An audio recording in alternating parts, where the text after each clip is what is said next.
పావల Shyamala Telugu cinema ఇండస్ట్రీలో పరిచయం అక్కర్లేని పేరు.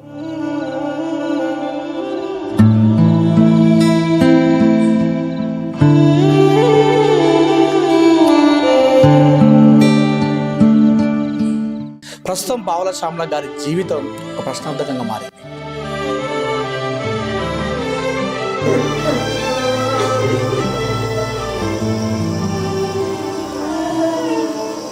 పావల శ్యామల గారి ఆరోగ్య పరిస్థితి, ఆర్థిక పరిస్థితి క్షీణించిపోయింది.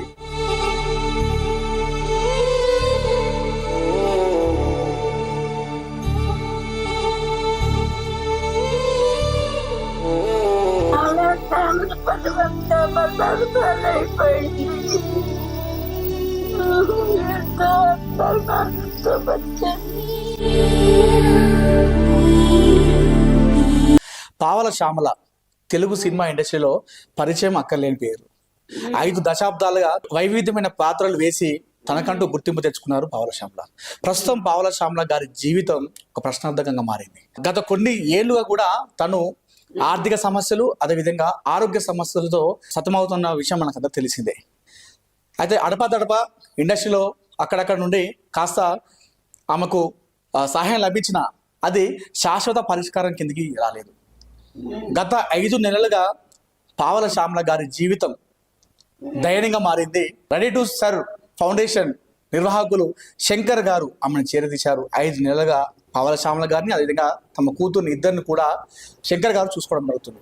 ప్రస్తుతం పావల శ్యామల గారి జీవితం, అదేవిధంగా తన ఆరోగ్య పరిస్థితి, ఆర్థిక పరిస్థితి క్షీణించిపోయింది. బాధ అంతా కూడా తన కూతురు మీద, తన కూతురు కనీసం కాలైనా బాగా చెప్పేయని చెప్పేసి ప్రాధేయపడుతుంది. ప్రస్తుతం పావల శ్యామల గారు సీనియర్ నటి, ఎన్నో వైవిధ్యమైన పాత్రలు, ఎన్నో అటు సీరియస్ క్యారెక్టర్లు, అదేవిధంగా విలన్ క్యారెక్టర్లు, అదే కామెడియన్ క్యారెక్టర్లు ఎన్నో చేయడం జరిగింది. ప్రస్తుతం ఈ విధంగా మన వీడియోలు చూసుకోవచ్చు, ఈ విధంగా మనకు కనిపిస్తూ ఉన్నారు. అసలు మాట్లాడదాం, ఎలా ఉన్నారు అమ్మగారు? నమస్కారం. అమ్మా, ఎలా ఉన్నారంటే గతంలో చూస్తే కొంచెం అన్న బాగుండేది, ఇప్పుడు మరీ దయనీయంగా మారిపోయింది మీ పరిస్థితి, ఆరోగ్య పరిస్థితి. ఎట్లా ఉన్నారు అసలు? ఎలాంటి ఇబ్బంది కలుగుతుంది ఆరోగ్యంగా?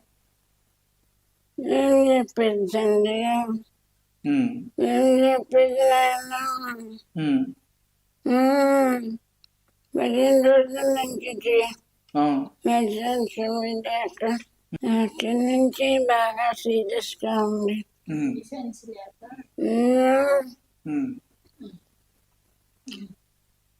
మెడిసిన్ కూడా లేవు మొత్తానికి వేసుకోవడానికి? అంటే టెస్ట్ చేయించుకొని డాక్టర్ మారుస్తారమ్మా వారానికి ఒకసారి. ఓకే. అవే మందులు కొంచెం కాదు, మళ్ళీ పరిస్థితి ఎలా ఉందో చూసి మళ్ళీ వేరే రాస్తారు. గురించి నేను ఎలా ఉంది ఆరోగ్య పరిస్థితి? ఎలా ఉంది? ఏమి ఇబ్బంది అవుతుంది? మీరు ఇప్పుడు చూశాను, వచ్చిన వెంటనే మీరు అది పెట్టుకున్నారు, బ్రీతింగ్ కూడా ప్రాబ్లం అవుతున్నట్టుగా చెప్తా ఉన్నారు. చాలా కష్టంగా ఉంది, భయం వేస్తుంది. పొద్దున్నే చచ్చిపెట్టాను అనుకున్నాను. అవును, చెప్తారు. పాప ఆయన వచ్చి గబగబా ఇచ్చి పెట్టారు కాబట్టి మళ్ళీ మామూలుగా అమ్మాయి అల్లాడిపోతుంది నాయన, కాళ్ళు బాధ, డిస్టర్బెన్స్ పడదు అమ్మాయికి, తలకి దెబ్బ తగిలింది. డిస్టర్బెన్స్ అయితే ఇంకా అమ్మాయి తట్టుకోలేదు, ఇంకా వాపులు కళ్ళు. నా ప్రాణం పోతే బిడ్డను ఎవరు చూడరు, చూడరు నాయన. నన్నే చూస్తలేదు, ఇంక నా బిడ్డ నేను చూస్తాను ఆయన. హోమ్ శంకర్ గారు కొంచెం హెల్పింగ్ నేచర్ ఉన్నాయన, బిజినెస్ అంత హోములు నడిపిన కాస్త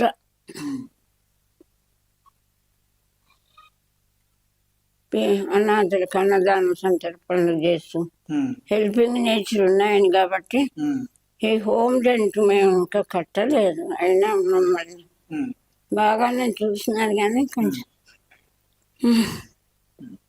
అమ్మ, మరి ఇండస్ట్రీ నుండి ఏదన్నా ఈ మధ్య కాలంలో సహకారం, అంటే ఇండస్ట్రీ నుండి అప్పుడప్పుడు ఒక్కొక్క రోజు చేసినప్పటికి కూడా మిమ్మల్ని శాశ్వతంగా పరిష్కారం, ఆరోగ్య స్థితి మెరుగుపడే వరకు ఎందుకు చేయట్లేదు? దీనిపైన మీరు మాట్లాడారా? మీ సమాజం మీరు ఏం చెప్తారు ఇండస్ట్రీ వాళ్ళకి చెప్తే? నేను చెప్పగాను టెస్ట్ మెచ్ పెడతామన్నా అదొక్కటే మా ఇంకేం చేయలేదు. ఇంటర్వ్యూలు కూడా నన్ను ఫోన్లో ఇచ్చినారు బాబు. అది ఎంతమంది చూస్తారు చెప్పండి? పెద్ద పెద్ద వాళ్ళు ఫోన్లో వచ్చే ఇంటర్వ్యూలు ఎవరు చూస్తారు చెప్పండి?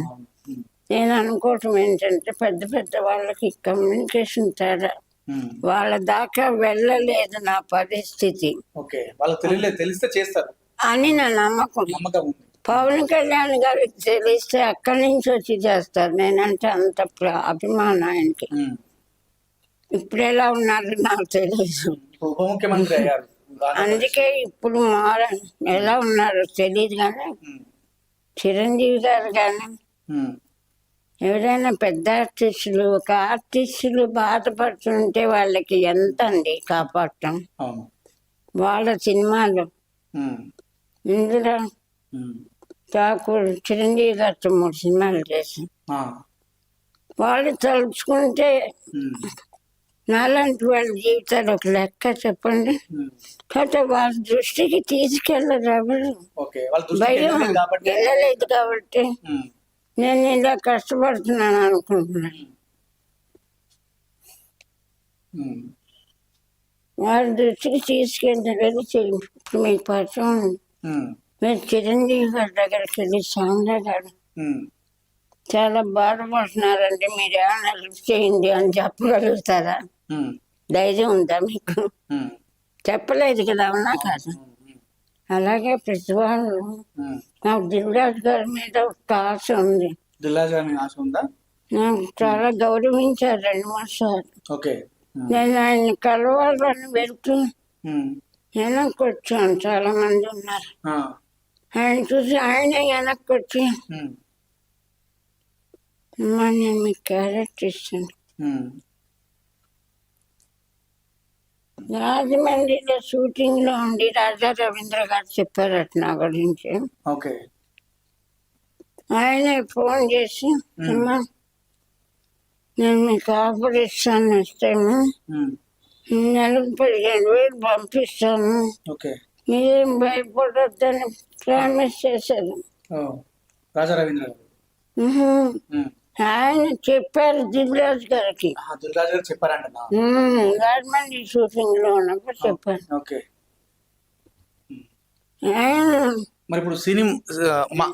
చేయట్లేదు. 50,000 చెక్ ఇచ్చారు కానీ తర్వాత ఏం చేయదు. ఇప్పుడు నేను నా బిడ్డ చాలా ఆపదలో ఉన్నది, ఇక్కడ కష్టపడుతున్నామని ఆయనకు తెలియదు. తెలిస్తే సాయం చేస్తారు, చెప్పేవాళ్ళు లేరు. ఎవరైనా చెప్తే దిల్రాజు గారి మీద నమ్మకం ఉంది. అమ్మ, మరి మా అసోసియేషన్ నుండి ఏదైనా మీకు పిలుపు కానీ లేదంటే ఏదైనా ఫోన్ చేయడం కానీ మీ ఆరోగ్యం గురించి తెలుసుకోవడం కానీ ఏమైనా జరిగిందా ఈ మధ్య కాలంలో? మంచు విష్ణు గారు ప్రస్తుతం అధ్యక్షుడిగా కొనసాగుతున్నారు మా అసోసియేషన్కి. నారాయణ బాబు గారు సినిమా చేశాను ఫస్ట్ పిక్చర్. మంచు విష్ణు గారు తెలుసు, కానీ ఆయన రావాలని ఎంతో కోరుకున్నాను. నా దురదృష్టం ఏంటో మా వాళ్ళకి నాకు పడకుండా పోతుంది ఏదో సందర్భంలో. నేను మెంబర్ని కాదమ్మా, చేయలేదని.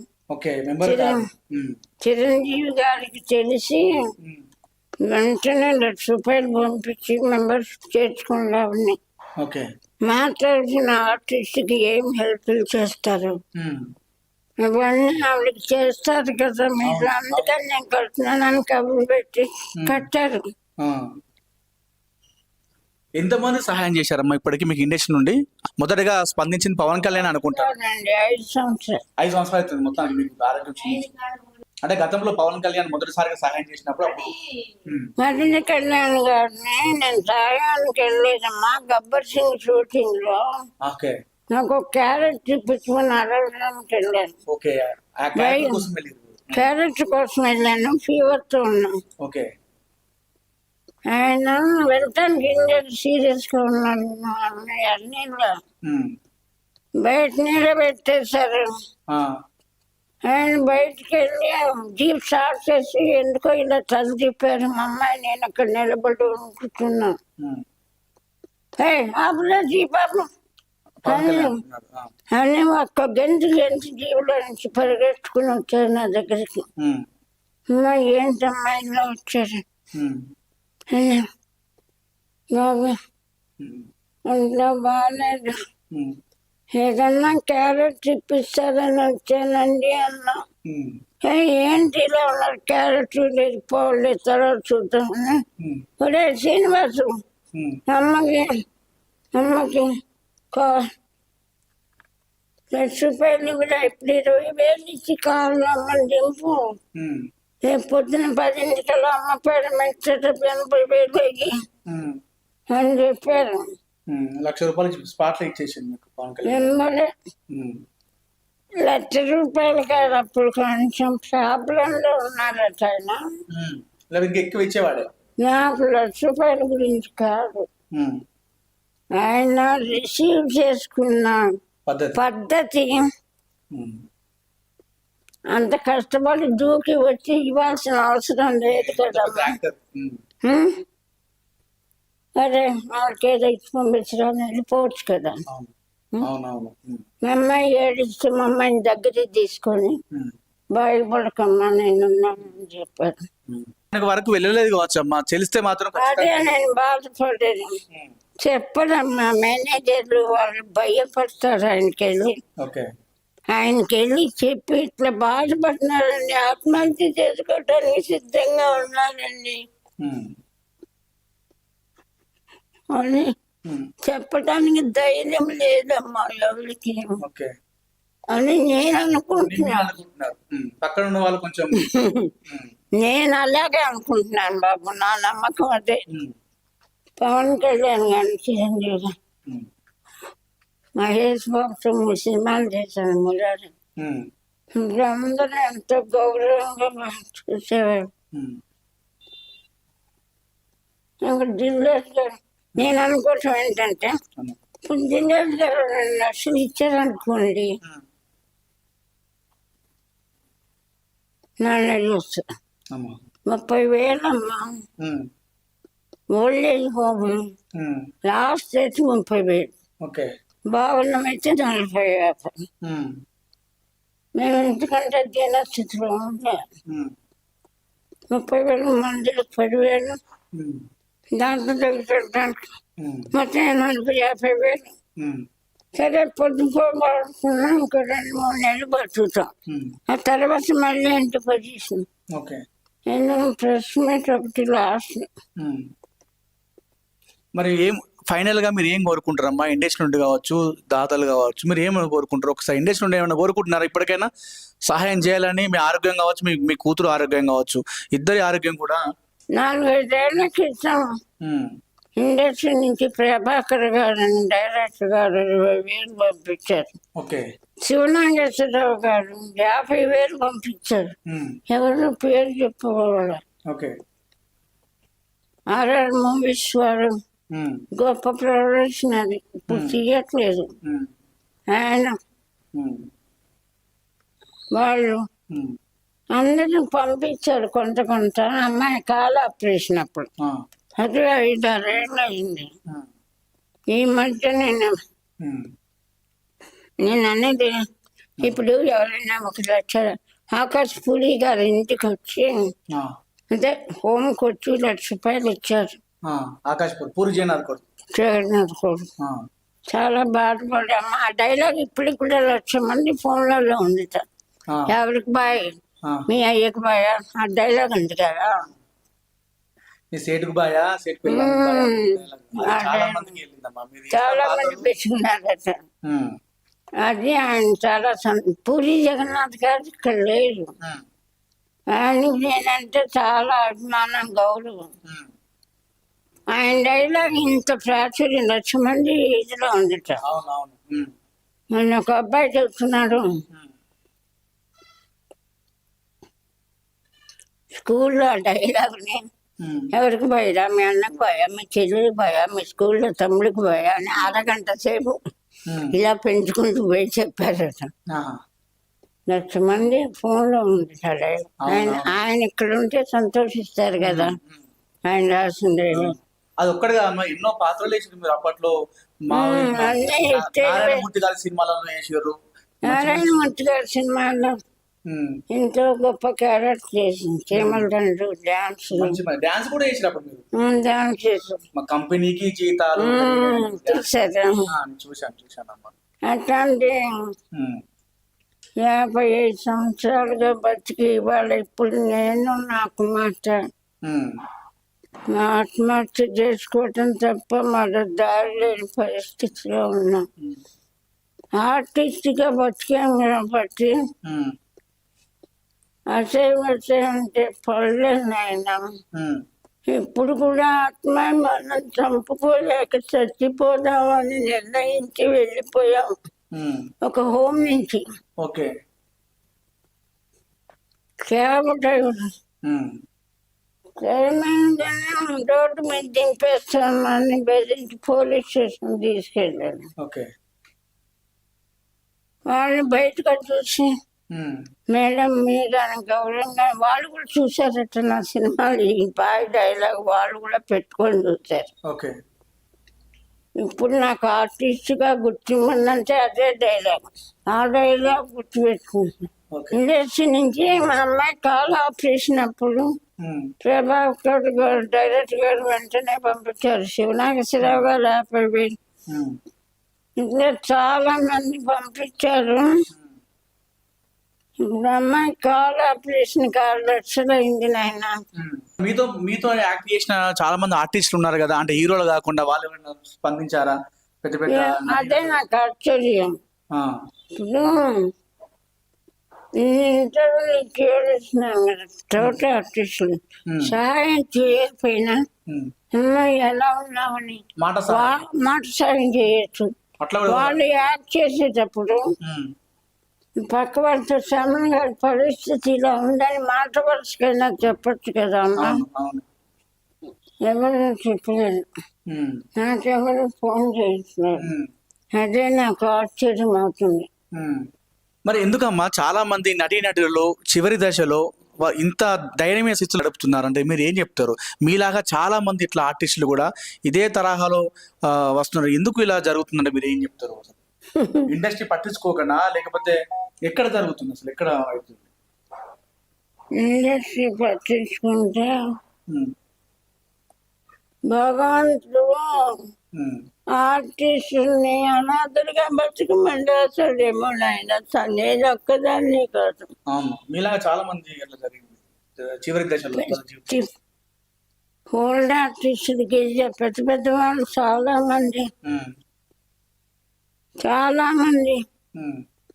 కష్టాల్లోనే ఉన్నారు. మరి కానీ ఆత్మాభిమానంతో అందరినీ వెళ్ళి అడుక్కోలేదు కదా.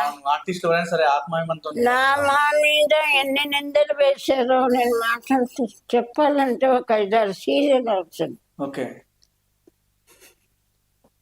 ఒక హోమ్ నుంచి వెళ్ళాను ఆయన మొన్న. ఆ క్యాబ్ డ్రైవర్ సామాన్లు పట్టడం లేదని దింపేసి రోడ్డు మీద వెళ్ళిపోయాడు.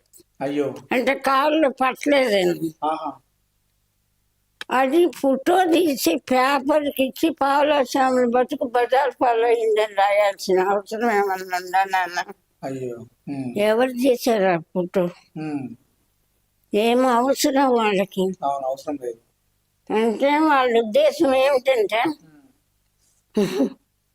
పావులస్వామి బతుకు ఇలా బజార్ పాలు అయిందంటే అందరు సాయం చేస్తారు. తప్పు కదా, చేత అయితే సాయం చేయాలి. చాలా ఫీల్ అవుతున్నాను. మా అమ్మాయి నేను ఇంకెవరిని అడగకూడదు. బతికితే బతుకుతాం, లేకపోతే ఏదైనా తాడు చచ్చిపోదామని కృత నిశ్చయంతో బయటికి వెళ్ళాం. 3 క్యాబ్లు మారి తెల్లవాళ్ళు తిరిగి డబ్బులు పోగొట్టు కాజేశాడు. నిద్ర వచ్చింది, పర్సల్లో పెట్టుకొని పడుకున్నాను. ఎట్లా కాజేశాడో 25,000 కాజేశాడు. నిస్సహాయ స్థితిలో నా బిడ్డకు మందులు ఇప్పించలేక మన హాస్పిటల్కి వెళ్ళి రోడ్డు మీద క్యాబ్ డబ్బులు కూడా లేక 3 గంటలు కూర్చొని వచ్చాం. వారం రోజుల నుంచి నా బిడ్డ ఏడుస్తుంది.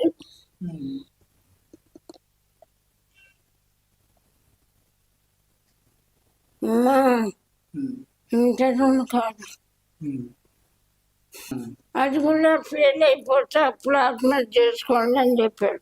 ఉమ్, దానికోసం ఆశ పెట్టుకొని బతుకుతున్నాం. ఉమ్, ఈ లోపల ఎవరైనా ఉమ్.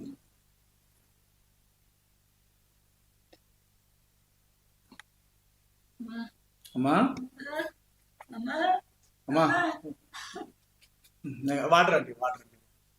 మీరు ఏడవకండి, మీరు ఏడవకండి, మీరు ఏడవకండి, ఏడవకండి, తాగండి, తాగండి. చచ్చిపోతే చాలేస్తున్నాను ఆయన. అది కాదమ్మా, చర్చిలో కూడా ఇదే చెప్తా, ప్లస్ మీట్ ఆఖరిసారి. అమ్మా ఇది అమ్మ నేనేమనుకుంటున్నాను, ఒకళ్ళు లక్ష ఇస్తే 2 నెలలు 3 నెలలు కలుస్తుంది, మళ్ళీ బజారే కదా.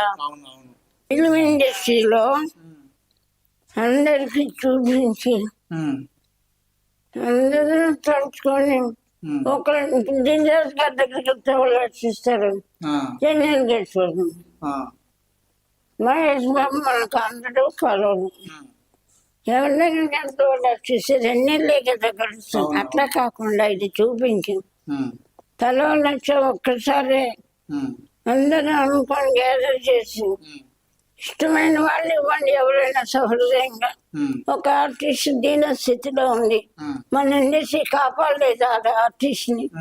ఆర్టిస్ట్ క్యారెక్టర్ రామానాయుడు కూడా కాలాపి భలే నవ్వాడమ్మా. ఏది బ్రహ్మానందం చూడండి అటు ఆంధ్ర వాళ్ళ మూవీ ఉంటుంది బ్రహ్మానందం. బాగా నవ్వాడమ్మా నా రామానాయుడు గారు. ఎంత వెనక్కి కూర్చి కాలాపి మన ఇండస్ట్రీలో ఒక ఆర్టిస్ట్ని బతికించలేమో మనం అనుకొని తలా 1 లక్ష ఏర్పాటు చేసి ఒకసారిగా 10 లక్షలు 15 లక్షలు ఇస్తే 1 లక్ష రూపాయలు పెట్టి అమ్మాయి కాదు 1 లక్ష రూపాయలు పెట్టినా బాగు చేసి మిగతా జాగ్రత్తగా పెట్టుకొని ఏదో కొంత చివరి దశలో దిక్కు లేకుండా అనాథగా ఏడుస్తూ ప్రాణాలు వదిలిందంటే ఇండస్ట్రీకే అవమానం అని అనుకోని సహృదయంతో ఇట్లా చేస్తే కొన్నాళ్ళు బతుకుతానేమో, మీరు చెప్పండి. బాగాలేదా? బాగా చెప్పాను, కరెక్ట్. అదొక్కటి నేను ఆశపడుతున్నాను ఆయన. దానికి మీరు చెప్పాను, మీరు ముందు వచ్చారు పాపంలో. ఇవి కొన్ని తీసుకోండి అమ్మా, ఇవి కొన్ని డబ్బులు తీసుకోండి, కొన్ని రోజులు మీకు. లేదమ్మా, పర్లేదమ్మా, మీకు కొన్ని రోజులు ఉపయోగపడుతుంది. మీరు తీసుకొని మీకు కొన్ని రోజులు ఉపయోగపడుతుంది. సో మీరు కాదనకండి, మీరు చెప్పిన బాగుంది. ఎందుకంటే అందరూ కలిసి ఒక్కసారి ఇస్తే మనకు ధైర్యం వస్తుంది. 10 లక్షలు నేను దగ్గర నా అమ్మాయి నా కూతురు బాగొచ్చు, నేను బాగొచ్చున్నా ఒక ధైర్యం వస్తుంది. ఒక్కొక్కళ్ళు విడిగా 1,50,000. మొన్న విచిత్రం ఏంటంటే ఒక్క 50,000 తుమ్మల ఉదయ్ గారు, తుమ్మలపల్లి ఉదయ్ గారు పేరు ఒక్కటి వేసి 50,000 ఇస్తారు బ్యాంక్ లో. సూపర్, పుణ్యాత్ములు ఉన్నారు, మనకి కనపడరు, అది మన దురదృష్టం. అదే ఆశ మీలాంటి వాళ్ళు. ఇప్పుడు మీరు ఎక్కడి నుంచి సామాజికుల నుంచి కష్టపడి వచ్చారు, ఆకలేసి మళ్ళీ దాని టైం వెళ్తారు, వీడియో తీసుకున్నారు. నాకు ఒక్కటే విషయం తాగి చచ్చిపోదామని నిశ్చయం చేసుకున్నాను. అలాంటి నిర్ణయం తీసుకోవద్దమ్మా, చూద్దాము. ఇండస్ట్రీ నుండి ఏదైనా ఆశ వస్తుందేమో అని అనిపిస్తుంది, చూద్దామే. ఇది ఒకసారి ప్రయత్నం చేద్దాము. మీరు ఇలాంటి నిర్ణయాలు తీసుకోకండి. ఇండస్ట్రీలో వాళ్ళ దగ్గరికి వెళ్తే ఖచ్చితంగా చేస్తారు అనుకుంటున్నాను, తెలుసు. ఇండస్ట్రీలో మంచి వాళ్ళు పుణ్యాత్ములు చాలా మంది ఉన్నారు. వాళ్ళ దృష్టికి మన బాధ వెళ్ళక ఇట్లా ఉన్నానని నేను అనుకుంటున్నాను. అయినా ఆర్టిస్టులకి శాపం పెట్టాడేమో నాయన దేవుడు. నిజమైన ఆర్టిస్టులు ఎప్పుడు కష్టపడుతూనే ఉన్నారు. సుధాకర్ గారు, నాగయ్య గారు, అశ్విని ఒక హీరోయిన్ అట, చాలా అశ్విని రాజేంద్ర ప్రసాద్ పక్కన వేసిన ఒక హీరోయిన్. పాపం ఇలాగే మందులు కూడా లేక చచ్చిపోయింది. ఆర్టిస్టులు అలా చచ్చిపోతే వాళ్ళకి కాదు, నేను ఇప్పుడు బజారు పాలై చచ్చిపోతే నాకు కాదు అవమానం, ఇండస్ట్రీకే అవమానం అనుకోవాలి అని నేను కోరుకుంటున్నాను. ఆయన వాళ్ళు అట్లా కోపంగా కాకుండా కోపంగా మీద ఆవేదన, అది ఆవేశం కాదు, ఆవేదన, ఆవేదన. ఆవేదన మీరు చెప్పేది మమ్మల్ని ఇవ్వలేదంటారా, దీనికి ఇంతే కావాలి, ఇది ఇలాగే పోవాలి అనుకోకూడదు. ఆవేదన. అయ్యో మన బిడ్డ ఇన్ని సినిమాలు చేసి ఇలా అనాథగా చచ్చిపోతే మనకి సిగ్గుగా ఉంటుంది అనుకోవాలని నేను కోరుకుంటా, ఓకే ఓకే. అదే కోరుకుంటా. సో ఇది మొత్తానికి 5 దశాబ్దాల పాటు తెలుగు సినిమా ఇండస్ట్రీలో తనకైన ముద్ర వేసినటువంటి పావల శ్యామ గారి చివరి దశ జీవితం ఈ విధంగా గడుపుతోంది. సో చాలా దయనీయంగా మారింది, దినదిన గండంగా క్షణక్షణంగా తను ఒక నరకంగా బతుకుతా ఉంది. చివరికి సూసైడ్ చేసుకొని చనిపోవడం తప్ప మాకు గత్యంతరం ఏమీ లేదు అన్నంతగా ఇంకా బతకలేని జీవితంలో కూర్చునేదా, నేను నా బిడ్డ ఏదంతా చచ్చిపోయే ధైర్యం మిమ్మల్ని కోరుకుంటున్నాను. చనిపోవడం తప్ప నాకు నా కూతురికి వేరే గత్యంతరం లేదంటూ కూడా తన ఆవేదన వ్యక్తం చేసింది. ఇండస్ట్రీలో ఎన్నో వందల సినిమాలు చేశాను, దయచేసి నాకు నా కూతురికి ఆరోగ్య పరిస్థితి మెరుగయ్యే విధంగా, శాశ్వత పరిష్కారం అయ్యే విధంగా సహాయం చేయాలంటూ కూడా తను చేతులు జోడించి అడుగుతా ఉంది శ్యామల గారు. వెయ్యొద్దు నాయనా, నిజం తెలుసుకోండి, నాకు ఫోన్ చేసి అడగండి ఏంటమ్మా అయితే అని. అంతేగాని అనవసరంగా అపవాదులు వేయొద్దు. సో కొన్ని ఘటనలు కూడా అంటే తన పైన కొన్ని వార్తలు కూడా తమను మానసికంగా వేధిస్తున్నాయంటూ కూడా తమ ఆవేదన వ్యక్తం చేస్తా ఉంది. అన్యాయం బాబు. అన్యాయంగా జీవితంలో ఒకటి జరుగుతూ ఉంటే ఇంకొక రకంగా రాయడము, చూపించడం అనేది ఇది మానసికంగా మమ్మల్ని ఇంకా కృంగతీస్తుందంటూ కూడా పావల శ్యామల తమ ఆవేదన వ్యక్తం చేస్తుంది. ఇది ముందు పెట్టమను. చాలా బాధపడుతున్నాను ఆయన, అన్యాయంగా అపవాదులు చేస్తే క్షమాపణ కోరుతా. నేను ఈ వయసులో ప్రమాదంలో ప్రాణం ఉంది, బిడ్డ కోసం తప్పించిపోతున్నాను, ఆడపిల్ల కాలు లేదు, ఎట్లా బతుకుతుందని దుఃఖంతో ఉన్న నా మీద అపవాదులు వేయొచ్చాను ఆయన. ఎంత పాపము చెప్పండి మీరే. నేను చేస్తే తప్పు చేశాంటే క్షమాపణ కోరుతా ఎవరినైనా సరే. నన్ను అన్యాయంగా అపనిందలు చేస్తే మహాపాపులైనా, అందుకంటే నేను ఎవరు చెప్పలేదు, నేను చెప్పలేకంటే మీరే చెప్పండి.